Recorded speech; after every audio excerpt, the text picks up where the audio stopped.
Bienvenidos a este análisis. A ver, muchas veces pensamos que la cocina es pura intuición, un lugar donde seguimos recetas a ciegas y cruzamos los dedos para que todo salga bien. Pero hoy vamos a cambiar esa perspectiva radicalmente. La cocina no es un lugar para andar adivinando, es un laboratorio alucinante de física y química, donde esa supuesta magia culinaria se convierte en ciencia pura y dura. Vale, entremos de lleno en esto. Seguro que todos hemos visto esos vídeos virales en Internet que nos prometen atajos increíbles y revolucionarios en la cocina. Y sin embargo, a la hora de la verdad, intentamos replicarlos y... ¡desastre total! Huevos con textura de goma, flanes que sueltan agua, masas que se desmoronan por completo. El problema, que estos trucos fallan estrepitosamente porque tratan el acto de cocinar como si fuera magia potagia, ignorando por completo algo verdaderamente fundamental, la termodinámica y la bioquímica. Y es aquí donde la ciencia nos da la mejor lección. Tenemos que grabarnos esto a fuego. Dominar las leyes físicas de los alimentos, especialmente de las proteínas, nos da un control absoluto en los fogones. Olvidémonos de las tendencias virales y abracemos la certeza científica, porque la precisión es el truco definitivo. Quien controla la temperatura, el pH y el tiempo, literalmente tiene el superpoder de clavar cualquier plato, siempre. Pasamos a la sección 1, la arquitectura de las proteínas, los bloques de construcción invisibles. Para entender cómo reacciona lo que cocinamos, hay que hacer zoom, irnos al nivel microscópico. Las proteínas no son simples filamentos estáticos, son sistemas dinámicos súper complejos estructurados en 4 niveles. Fijaos, la estructura primaria, que es básicamente la secuencia de aminoácidos, es durísima y sobrevive a casi cualquier cocción normal. Pero los niveles que realmente nos interesan a nosotros, los que importan en la sartén, son los otros 3, la secundaria, la terciaria y la cuaternaria. Esos pliegues en 3 dimensiones son los verdaderos responsables de que un alimento retenga la humedad, sea elástico o tenga firmeza. Sección 2. Explicación de la desnaturalización y coagulación, desbloqueando la estructura. Bueno, los verdaderos catalizadores de cualquier cambio en la cocina son 3: el calor, el ácido y la fuerza mecánica. El primer gran paso en toda transformación es la desnaturalización. Imaginemos un ovillo de lana perfectamente enrollado. Pues bien, al aplicar calor, alterar la acidez con un cítrico o meterle fuerza pura y dura batiendo, lo que hacemos es romper los enlaces débiles que mantienen la forma de la proteína. Ese ovillo se suelta, se estira como un hilo largo y deja al descubierto unas partes reactivas que antes estaban escondidas. Pura física en acción. Ahora, lo que resulta verdaderamente fascinante de esta diapositiva es el siguiente paso, la coagulación. Una vez que tenemos todas esas cadenas de proteínas desenrolladas y flotando libres, empiezan a chocar entre sí sin parar. Esas partes reactivas que acabamos de exponer se conectan, forman nuevos enlaces fortísimos y construyen una red masiva en 3 dimensiones que atrapa el agua en su interior. Y ¡pum!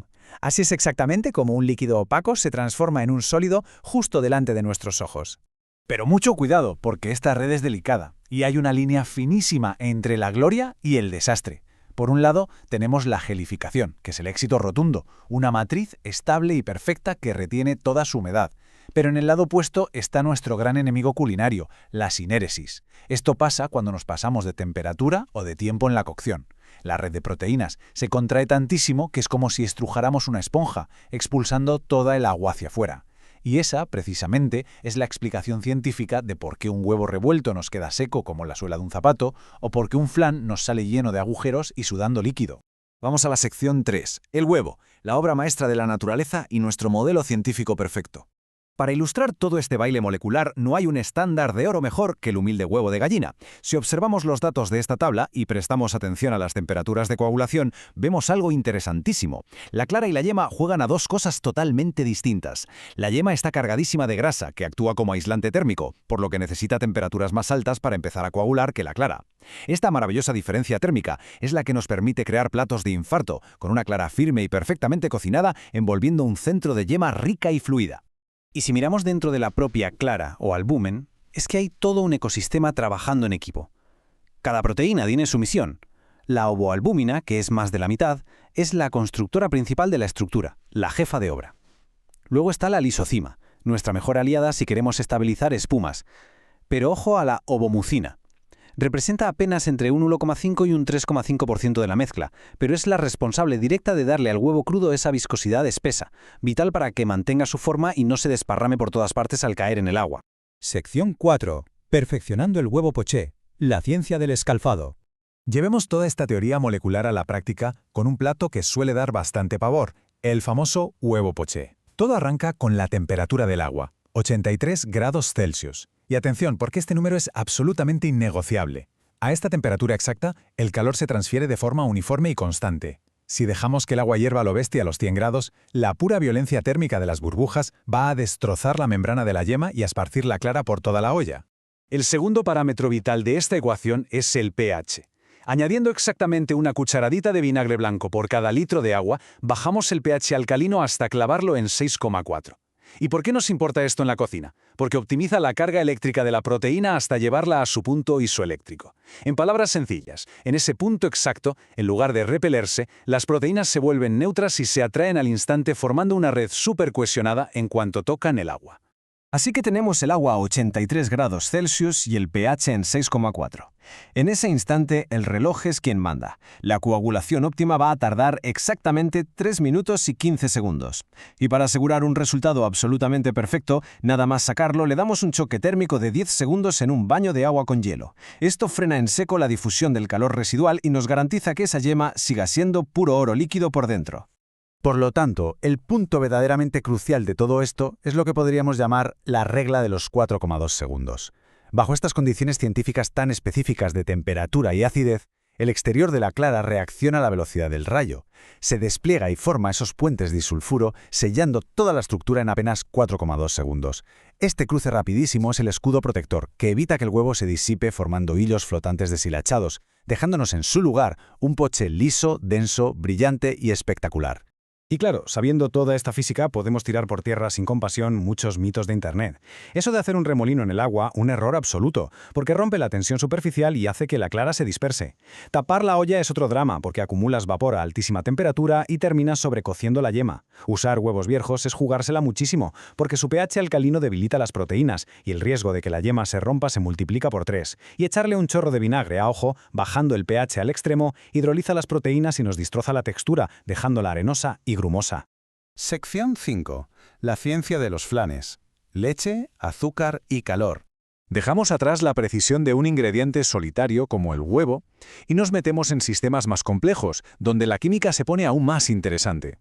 En un flan lo que montamos es una matriz híbrida espectacular. Las proteínas de la leche son como los cimientos de la estructura, pero necesitan que las proteínas del huevo actúen como el pegamento o el cemento que lo une todo.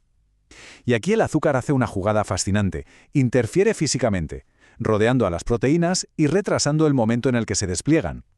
Al retrasarlo, nos sube la temperatura que necesitamos para que cuaje y nos regala un margen de error maravilloso a la hora de hornear. Y esto, de verdad, ilustra brillantemente por qué la técnica del baño María no es un simple cuento o costumbre de las abuelas, sino una necesidad termodinámica absoluta. Al rodear el molde con agua, limitamos físicamente la temperatura de ese entorno exterior a 100 grados Celsius. Es físicamente imposible subir de ahí mientras quede agua líquida. Si metiéramos el flan directo al horno, el gradiente brutal de temperatura abrasaría los bordes muchísimo antes de que el centro pudiera siquiera empezar a hacerse, desatando la temida sinéresis y dejándonos con un flan hirviendo totalmente poroso y soltando líquido por todas partes. En definitiva, nos quedamos con este mantra. Precisión sobre magia. Dominar el comportamiento de un alimento requiere gestionar sin titubear los límites de temperatura, entender cómo manipular el punto isoeléctrico con la acidez y controlar las fuerzas intermoleculares. Cuando logramos manejar todas estas variables, el papel de cocinero da un salto increíble. Pasamos de seguir recetas a ciegas a ser auténticos gestores de macromoléculas con absoluta intencionalidad. Si controlamos la física, controlamos la comida. Una vez que nos ponemos las gafas de la ciencia, os aseguro que es totalmente imposible volver a ver nuestra despensa de la misma forma. Cada burbuja, cada textura y cada reacción en la sartén tiene una explicación cristalina apoyada en la física y la química más puras. La cocina se revela no como una rutina, sino como un laboratorio de experimentación continua lleno de posibilidades inexploradas. Y con toda esta nueva perspectiva en la cabeza, la pregunta que queda flotando es obligada. ¿Qué otros grandes misterios de la gastronomía nos quedan por descifrar aplicando el método científico en nuestro próximo plato?